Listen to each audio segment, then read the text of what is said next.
નમસ્કાર વિદ્યાર્થી મિત્રો, ઓનલાઈન એજ્યુકેશન નવયુગ સિરીઝમાં હું આપ સૌનું હાર્દિક સ્વાગત કરું છું. હું હિરેન બારોટ. આજે જે નવા વિદ્યાર્થીઓ આવેલા છે એટલે કે જે 10મું પાસ કરીને આવ્યા છે, સૌ પ્રથમ તો એ બધા જ વિદ્યાર્થી ભાઈઓ બહેનોને જે છે એ ખૂબ ખૂબ અભિનંદન. 10મું પાસ કરી લીધા પછી જ્યારે 11મા ધોરણની અંદર તમે પ્રવેશ કર્યો છે અને જેને કોમર્સ જે છે એ લીધું છે, એ બદલ પણ જે છે એને સારી એવી શુભેચ્છા. કોમર્સની અંદર જે છે એ તમારું ભવિષ્ય ઉજળું બને એવી જે છે હું ઈશ્વરને પ્રાર્થના કરું છું. મારો વિષય છે આજનો ગુજરાતી. ગુજરાતી વિષય જે છે એ આપણે 11મા ધોરણની અંદર જે છે એનું પ્રશ્ન પત્રનું જે પરિરૂપ એટલે કે જેને આપણે જે છે એ પેપર સ્ટાઇલ તરીકે ઓળખીએ છીએ, એ પેપર સ્ટાઇલ કે એનું પરિરૂપ એનો જે છે એ આપણે પહેલાં અભ્યાસ જે છે કરીએ કે ટેક્સ્ટ બુકમાંથી, વ્યાકરણ વિભાગમાંથી, લેખન વિભાગમાંથી કેટલા માર્કનું વેઇટેજ જે છે એ આપણા સિલેબસની અંદર જે છે એ આપેલું છે. એની અંદર જે છે આપણે કુલ ગુણ જે છે એ 80 માર્કનું જે છે એ આપણું પેપર હોય છે વાર્ષિક પરીક્ષાનું, અને જે એનું વેઇટેજ જે છે આપેલું છે એની અંદર 5 વિભાગ અલગ અલગ આપેલા છે. વિભાગ એ, વિભાગ બી, વિભાગ સી, વિભાગ ડી અને વિભાગ ઈ. કુલ ગુણનું પેપર તો કે આપણું છે 80 માર્કનું. વિભાગ મુજબ જે છે એ આપણે માર્કનું વેઇટેજ જે છે એ જોવા જઈએ તો કે વિભાગ એ જે છે એ પદ્ય વિભાગ છે, એટલે કે આપણા ટેક્સ્ટ બુકની અંદર જે આપેલા કાવ્યો છે એની અંદરનો આખો વિભાગ છે. એ બધા જ કાવ્યોમાંથી અહીંયા જે છે એ પ્રશ્ન પૂછાય છે. એમાં પહેલો પ્રશ્ન જે છે હેતુલક્ષી છે. હેતુલક્ષીની અંદર MCQ જે છે એ પૂછાય છે. વિકલ્પ પસંદ કરી અને એનો ઉત્તર જે છે એ આપણે આપવાનો છે, જે કાવ્યમાંથી જ હશે એટલે કે પદ્યમાંથી જ હોય છે. જેના માર્ક જે છે એ 2 છે અને પ્રશ્નક્રમ જે છે એ પહેલો અને બીજો, એટલે કે 1 થી 2 જે છે એ પ્રશ્નક્રમ છે. 2 પ્રશ્ન હશે અને બંનેના ઉત્તર લખવા ત્યાં ફરજિયાત છે. ત્યાર પછીનો જે છે એ બીજો પ્રશ્ન છે એક વાક્યમાં ઉત્તર આપો. એ પણ જે છે એ પદ્યમાંથી જ છે એટલે કે કાવ્યમાંથી જ છે. એના પ્રશ્નનો માર્ક છે 4, એટલે કે પ્રશ્ન નંબર 3 થી 6 પ્રશ્ન જે છે એની અંદર પૂછાય છે, એટલે કે ટોટલ 4 પ્રશ્ન છે અને 4 જે છે એના ઉત્તર એક વાક્યની અંદર જે છે આપવા એ ફરજિયાત છે. એક વાક્ય ઉત્તરની અંદર જે છે અહીંયા ભાષા છે આપણી, અને એમાં માતૃભાષા છે એટલે માતૃભાષાનું વર્ચસ્વ આપણે હોય જ. એટલે ખાસ જે છે આ સજેશન યાદ રાખજો કે અહીંયા કદાચ તમને પ્રશ્ન પૂછાણો હોય કોઈ પણ કાવ્યની અંદરથી, તો ભલે એનો જવાબ માત્ર એક જ શબ્દમાં આવતો હોય, પણ તમે જે છો એનો જવાબ જે છે એ આખા વાક્યમાં જ જે છે આપણે ઉત્તર લખવાની ટેવ રાખવાની છે. માત્ર જે છે એક જ શબ્દનો જવાબ હોય, બરાબર, પેલા કાવ્યના રચયિતા જે છે એ કોણ છે એવું તમને જે છે એ પૂછાણું હોય તો એ કાવ્યના રચયિતાનું માત્ર તમે નામ લખી દો તો ખોટું નથી, સાચું છે, પણ આખા વાક્યમાં જે છે એ જવાબ લખવાનો આગ્રહ જે છે એ તમે રાખજો. ત્યાર પછીનો પ્રશ્ન આવે છે 3-4 વાક્યમાં ઉત્તર આપો. તો 3-4 વાક્યમાં ઉત્તર એ પણ જે છે એ આપણે પદ્યમાંથી જ હશે, બરાબર. એટલે એના કુલ ગુણ જે છે એ 6 છે અને પ્રશ્નનો ક્રમ છે 7 થી 9. 7 થી 9 માંથી અહીંયા જે છે એક પ્રશ્ન ઓપ્શનમાં હશે, એટલે કે 7 થી 9 છે તો 7મો અને 8મો પ્રશ્ન જે છે એ ફરજિયાત છે, તો 9મા પ્રશ્નના અથવામાં 9મો હશે. અથવા એવું પણ કરી શકે કે 7મા પ્રશ્નના અથવામાં 7મો હોય તો 8મો અને 9મો પ્રશ્ન જે છે એના ઉત્તર ફરજિયાત લખવાના. હવે જે ફરજિયાત પ્રશ્ન છે એના ઉત્તર લખવાના, તમને ઓપ્શનવાળો જવાબ જો આવડે છે બંને પ્રશ્ન, 9માના અથવામાં 9મો પ્રશ્ન છે ને, તમે બંને લખશો તો એમાંથી એક જ પ્રશ્નના માર્ક કાઉન્ટ થશે. તમે 7મો અને 8મો પ્રશ્નમાં 8મો પ્રશ્ન છોડી દીધો છે તો એ માર્ક જે છે એ ગણાતા નથી. ભલે તમે 2 પ્રશ્ન લખ્યા હોય, બરાબર, એમાંથી એક જ પ્રશ્નનો માર્ક જે છે એ કાઉન્ટ થાય છે. એટલે કહેવાનો મતલબ કે જે ફરજિયાત પ્રશ્ન હોય છે એ ફરજિયાત પ્રશ્ન તો તમારે લખવાના જ છે. ત્યાર પછીનો પ્રશ્ન છે સવિસ્તાર ઉત્તર આપો, એટલે કે વિસ્તૃતથી જે છે એ જવાબ આપવાનો છે, જેમાં એક પ્રશ્નનો ઉત્તર લખવાનો છે ને કુલ ગુણ 4 છે. પ્રશ્નનો ક્રમ છે 10મો નંબર. અહીંયા પણ જે છે ઓપ્શન હશે, બે પ્રશ્ન હશે, એમાંથી તમને જે આવડતો હોય એ એક પ્રશ્ન જે છે એ તમારે વિસ્તારથી એનો ઉત્તર જે છે એ લખવાનો છે. જે પ્રશ્ન હશે પદ્યમાંથી એટલે કે આપણા કાવ્યોમાંથી જ હશે. બરાબર, અહીંયા જે છે ઓપ્શન આપે જ છે, તમને જે આવડતો હોય એમાંથી કોઈ પણ એક જ લખવાનો છે. બે પ્રશ્ન પૂછેલા હશે એટલે કે 10માના અથવામાં 10મો પ્રશ્ન એવું જે છે એ લખેલું હશે.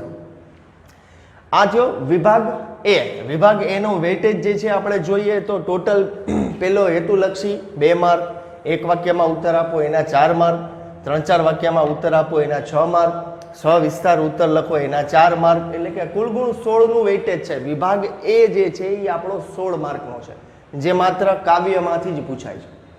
એવી જ રીતે સેમ વિભાગ બી જે ગદ્યમાંથી છે, બરાબર, એટલે કે આપણા પાઠમાંથી છે. તો પાઠની અંદર એ પણ સેમ જ જે છે આવે છે. પહેલો પ્રશ્ન જે છે એ હેતુલક્ષી છે, જે એમસીક્યુ હશે 2 અને 2 માર્ક છે, અને બંને પ્રશ્નના ઉત્તર લખવા ફરજિયાત છે. એટલે કે 11મો અને 12મો ક્રમ જે છે એ પ્રશ્નનો છે. જે હશે શેમાંથી તો કે પદ્યમાંથી, એટલે કે આપણા પાઠમાંથી જે છે એ પૂછાયેલા હોય છે. ત્યાર પછીનો એક વાક્યમાં ઉત્તર આપો, તો એક વાક્યના ઉત્તર આપો એમાં પણ જે છે એ પ્રશ્ન 13 થી 16 એવા 4 પ્રશ્નો જે છે એ પૂછાયેલા છે, અને 4-4ના ઉત્તર લખવા ફરજિયાત છે. પ્રત્યેક પ્રશ્નનો 1 ગુણ છે, એટલે કે કુલ ગુણ છે 4. એમ અહીંયા પણ સેમ જે છે યાદ રાખજો કે તમે એક વાક્યમાં જે ઉત્તર લખો છો એનો જવાબ જે છે એ કદાચ એક જ શબ્દથી આવતો હોય છતાં પણ જે છે આખા વાક્ય લખવાનો જે છે એ તમે આગ્રહ રાખજો. પૂરેપૂરું વાક્ય જે છે એ લખો, સીધો એક શબ્દનો જવાબ જે છે આન્સર નંબર 13 કરી અને એક શબ્દ જે છે એવો આન્સર લખતા નહીં, આખું વાક્ય જે છે એ લખજો. ત્યાર પછી આવે છે 3-4 વાક્યમાં ઉત્તર આપો. આ પણ જે છે એ પદ્ય વિભાગની જેમ માત્ર ગદ્યમાંથી એટલે કે પાઠમાંથી જ જે છે એ પૂછાશે. આપણી ટેક્સ્ટબુકના જે પાઠ છે એની અંદરથી જ, અને એમાં પ્રશ્નનો ક્રમ છે 17 થી 19. એક પ્રશ્નના 2 માર્ક છે એટલે કુલ ગુણ છે 6, એટલે કે 3 પ્રશ્નના ઉત્તર જે છે એ આપણે લખવાના છે. 3 પ્રશ્નની અંદર અહીંયા પણ જે છે એ તમને ઓપ્શન જે છે એ આપવામાં આવશે કે 17 થી 19 છે તો 17ના અથવામાં 17, તો 18મો અને 19મો પ્રશ્ન ફરજિયાત, અથવા તો 17મો અને 18મો પ્રશ્ન જે છે એ ફરજિયાત છે તો 19ના અથવામાં 19, એટલે કે જે ફરજિયાત છે એ કમ્પલસરી લખવાના છે. જે ઓપ્શનમાં આપેલો છે એ તમે એમાંથી કોઈ પણ જે આવડતો હોય વધુ માર્ક્સ જેમાં તમને એવું લાગતું હોય કે આમાં હું મેળવી શકીશ તો એનો ઉત્તર જે છે એ તમારે લખવાનો છે.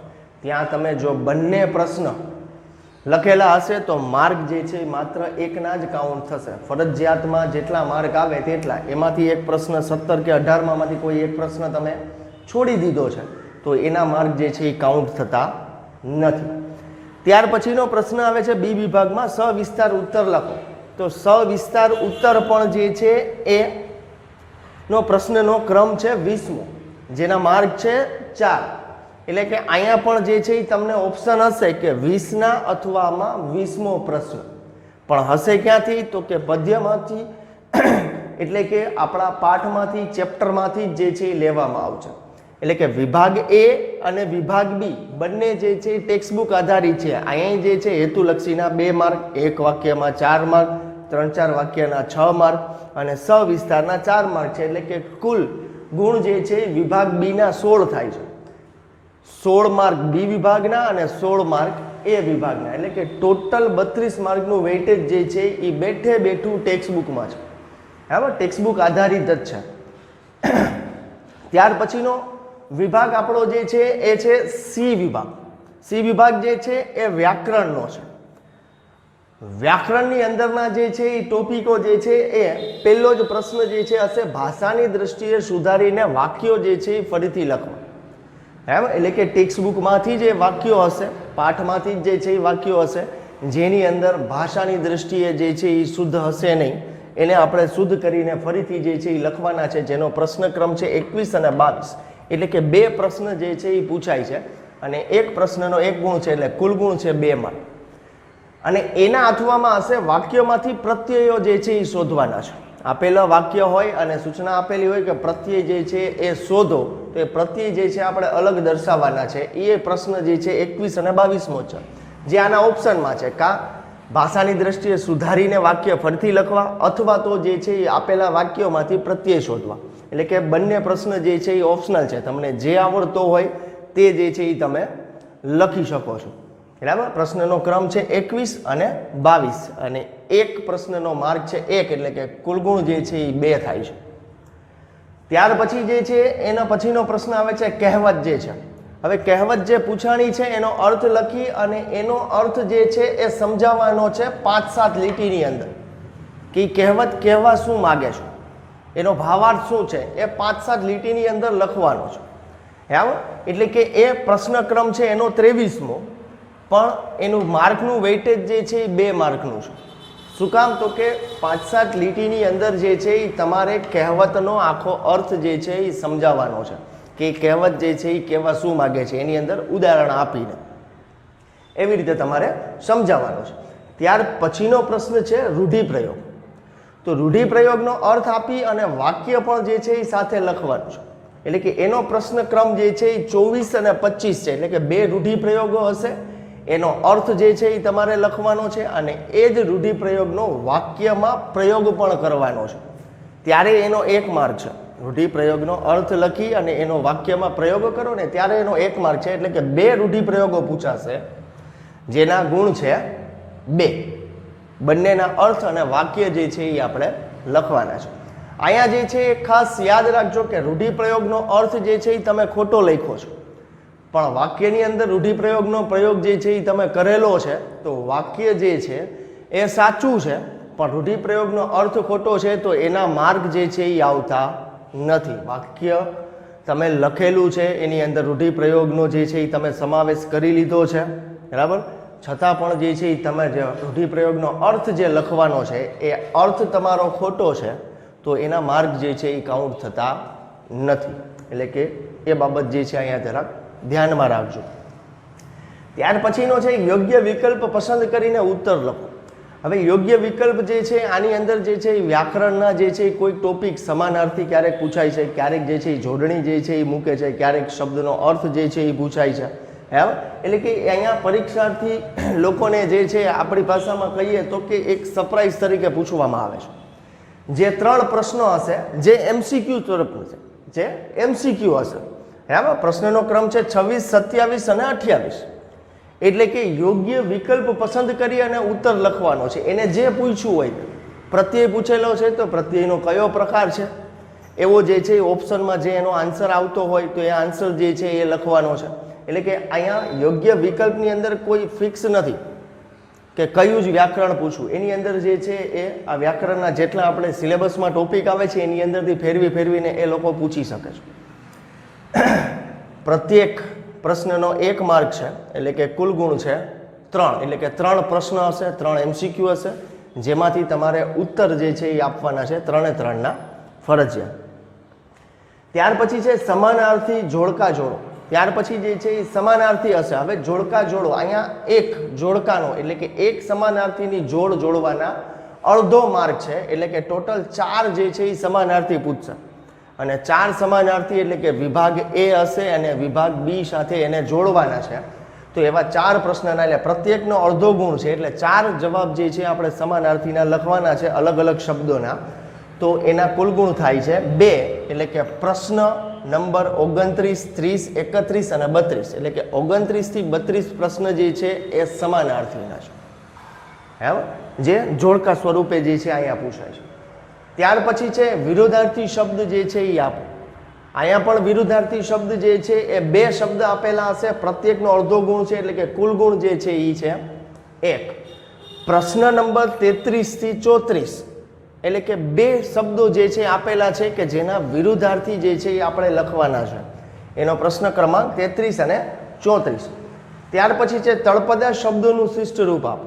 તળપદા શબ્દો જે છે એ આપણા પાઠની અંદરથી કે કાવ્યની અંદરથી જે છે એ લીધેલા હોય છે અને એનું શિષ્ટ રૂપ એટલે કે મૂળ રૂપ જે છે એનું સ્વરૂપ શું છે ગુજરાતી ભાષામાં એ શિષ્ટ રૂપ જે છે એ લખવાનો છે. જેમાં પણ જે છે 2 પ્રશ્ન હશે, 35 અને 36મો, અને પ્રત્યેક પ્રશ્નનો અડધો ગુણ છે. એટલે કુલ ગુણ છે તળપદા શબ્દનો 1 માર્ક.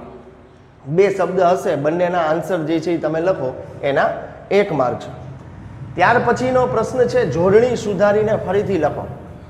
જોડણી જે છે એ પણ જે છે આપણી ટેક્સ્ટબુકની આધારિત જ જે છે એ પૂછવામાં આવે છે, એટલે કે પાઠમાંથી અથવા તો કાવ્યમાંથી, બરાબર. એનો જોડણી જે છે એનો પણ જે છે પ્રશ્ન ક્રમાંક તમે જુઓ તો કે 37 અને 38, એટલે કે 2 શબ્દ આપેલા હશે અને બંને શબ્દની જોડણી જે છે એ સુધારીને આપણે ફરીથી લખવાની છે. એટલે કે એક સાચી જોડણીનો જવાબના જે છે 0.5 એટલે કે અડધો માર્ક છે, એટલે કુલ ગુણ જે છે એ થાય છે 1. 2 જોડણી હશે અને બંનેના જવાબ તમે લખો ત્યારે જે છે એનો 1 માર્ક મળે છે, એટલે કે એક જોડણીનો જે છે ગુણભાર જે છે એ કેટલો છે? અડધો છે. ત્યાર પછી છે સંધિ છૂટી પાડો. સંધિ છૂટી પાડો જેના પણ જે છે એ પ્રશ્ન ક્રમાંક 39 અને 40, એટલે કે 2 સંધિ છે, એ 2 સંધિમાંથી જે છે એના જવાબ જે છે એ દેવા ફરજિયાત છે. એકનો અડધો માર્ક છે, એટલે કુલ ગુણ જે છે એ 1 છે. હવે અહીંયા સંધિ છોડો, બરાબર, અને એની બદલે સંધિ જોડો એવું પણ જે છે એ પૂછાઈ શકે છે, બરાબર. સંધિ છોડવાનું પૂછ્યું છે, પણ કોઈ પરીક્ષક જે છે એ સંધિ જોડો એવો પણ પ્રશ્ન, પણ સંધિનો મૂળ વેટેજ જે છે આપણા વ્યાકરણમાં 1 માર્કનું છે, એટલે કે અહીંયા 2 શબ્દ આપેલા હશે, સંધિ છોડવાની હોય તોય ભલે અને જોડવાની હોય તોય ભલે, બંનેના જે છે એ માર્ક જે છે બંનેનો ભેગો થઈને 1 માર્ક થાય છે, એટલે કે એક સંધિ અડધા માર્કની છે. ત્યાર પછી છે સમાસ ઓળખાવો. ત્યાર પછી સામાસિક પદ જે છે એ પૂછાય છે.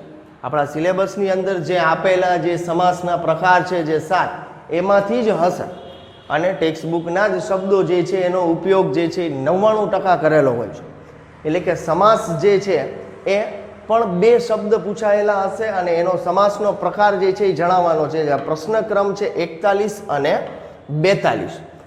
41મો અને 42મો પ્રશ્ન સમાસનો જે છે એ એક સમાસનો ગુણભાર જે છે અડધા માર્કનો છે, એટલે કે કુલ માર્ક જે છે એના છે 1. ત્યાર પછી છે શબ્દનો અર્થ લખો. બરાબર, અર્થભેદ તરીકે જે છે એ તમે 10મા ધોરણની અંદર જે છે એ તમે શીખીને આવ્યા. કોઈ 2 શબ્દ એક સરખા ઉચ્ચારણવાળા હોય, બરાબર, અને એ બંને શબ્દના અર્થ અલગ અલગ થતા હોય. ફોર એક્ઝામ્પલ જે છે ઉદાહરણ તરીકે પાણી. હવે પાણી જે છે એને તમે દીર્ઘ સ્વરૂપે હણીને લખો તો એ જળ થાય, પીવાનું પાણી, અને એને પાણી જે છે એમાં હણી તમે હસ્વ કરો છો, એટલે કે જેને આપણે રસવાઈ ગઈ છીએ એવું તમે પાણી શબ્દ લખેલો છે તો એનો મતલબ થાય હાથ અથવા તો ભૂજા, એટલે કે અર્થભેદવાળા. આવા જે છે એ 2 શબ્દ હશે, 2 જોડી ટૂંકમાં પૂછાયેલી હશે. પાણી એવી 2 જોડી જે છે, એવી રીતે બીજી જે છે સુર અને સુર, આવી 2 જોડી પૂછાયેલી હોય, એટલે કે 43મો અને 44મો પ્રશ્ન છે. એક જોડીનો જવાબ તમે આપો છો તો એનો 1 માર્ક છે, બરાબર. તો બંને જોડીનો જવાબ લખો તો કુલ ગુણ થાય છે 2, બરાબર. એટલે કે વ્યાકરણ વિભાગની અંદર તમે જુઓ તો કે 1 2 અડધા માર્કનું વેઇટેજ છે, એમ કુલ તમે જે છે હિસાબ કરો તો વ્યાકરણ જે છે એ આપણા સિલેબસની અંદર 18 માર્કનું જે છે એ ગુણભાર એનો આપેલો છે.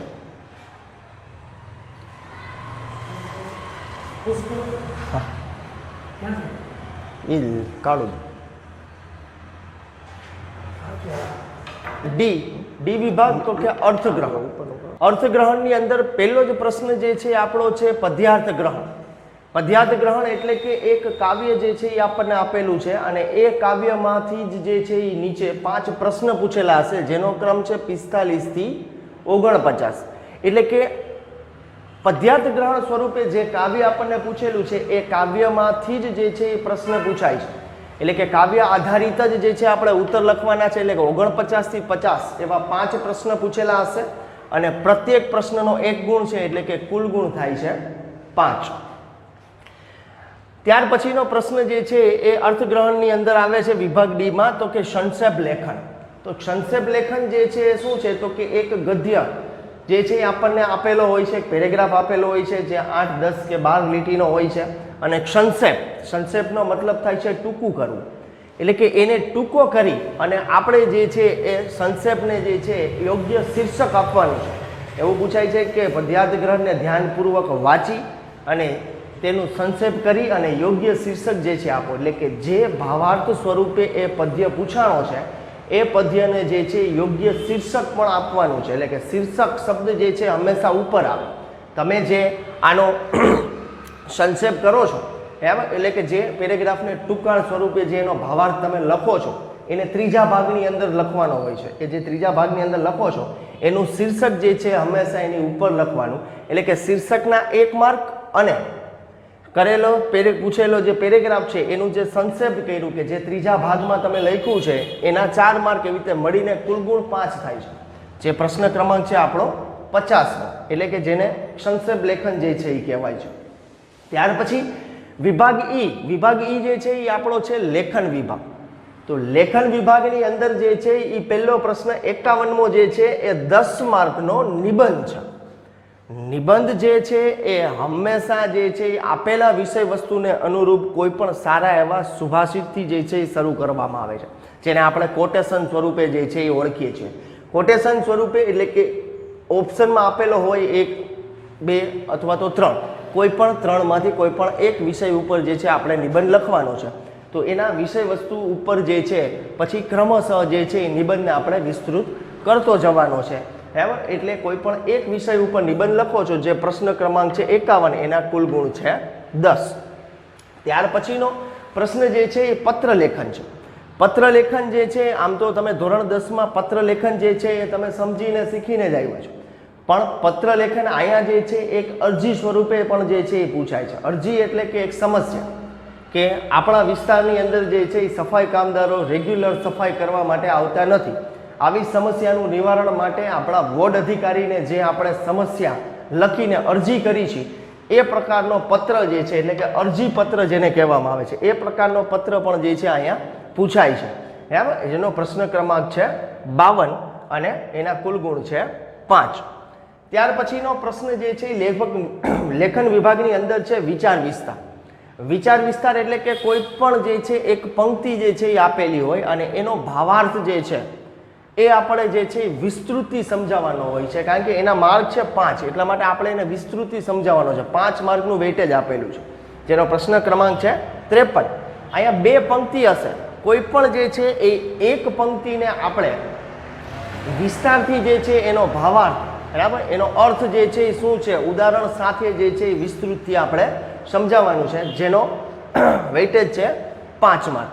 આવી રીતે આપણી પેપર સ્ટાઇલ 5 વિભાગની અંદર જે છે એ વહેંચાયેલી છે. વિભાગ એ તો કે જે કાવ્ય આધારિત છે, વિભાગ બી તો એ પાઠ આધારિત છે, વિભાગ સી આખો વિભાગ વ્યાકરણનો છે, વિભાગ ડી જે અર્થગ્રહણનો છે, બરાબર, કે આપેલા સૂચના મુજબ જે છે એનો અર્થ સમજીને એના ઉત્તર લખવાના છે, અને વિભાગ ઈ છેલ્લો વિભાગ જે છે એ છે આપણો લેખન વિભાગ, કે જે સૂચના મુજબ નિબંધ છે, પત્ર છે, વિચાર વિસ્તાર છે, આને જે છે આપણે વિસ્તૃતિ મૌલિકતાથી જે છે એ લેખન વિભાગને જે છે આપણે લખવાનો છે. આવી રીતે 80 માર્કનું આપણું ગુજરાતીનું પેપર છે બોર્ડની પેપર સ્ટાઇલ મુજબ. ધોરણ 11 જે બોર્ડની પેપર સ્ટાઇલ નક્કી કરેલી છે એ મુજબ 80 માર્કનું જે છે એ વેટેજ હોય છે. બરાબર, એટલે કે આ જે આપણી પેપર સ્ટાઇલ જે છે એની સમજૂતી મેં તમને આપી, તો એવી અપેક્ષા જે છે હું રાખું કે તમને જે છે આ પેપર સ્ટાઇલ જે છે એ માર્કના વેઇટેજ સહિત કેટલા પ્રકારનું વેઇટેજ છે અને ટેક્સ્ટબુકનું વેઇટેજ કેટલું છે અને વ્યાકરણના કયા ટોપિક આવે છે, અર્થગ્રહણમાં કયા ટોપિક આવે છે, લેખન વિભાગમાં કયા ટોપિક આપે છે, એની મેં વિસ્તૃત તમને માહિતી આપી અને એવી અપેક્ષા રાખું છું કે એ તમને સમજાઈ ગઈ હશે. હવે પછીના નેક્સ્ટ લેક્ચરની અંદર જે છે આપણે ટેક્સ્ટબુક ભણવાની જે છે એ શરૂઆત કરશું. ત્યાં સુધી જે છે એ જય હિન્દ, આભાર.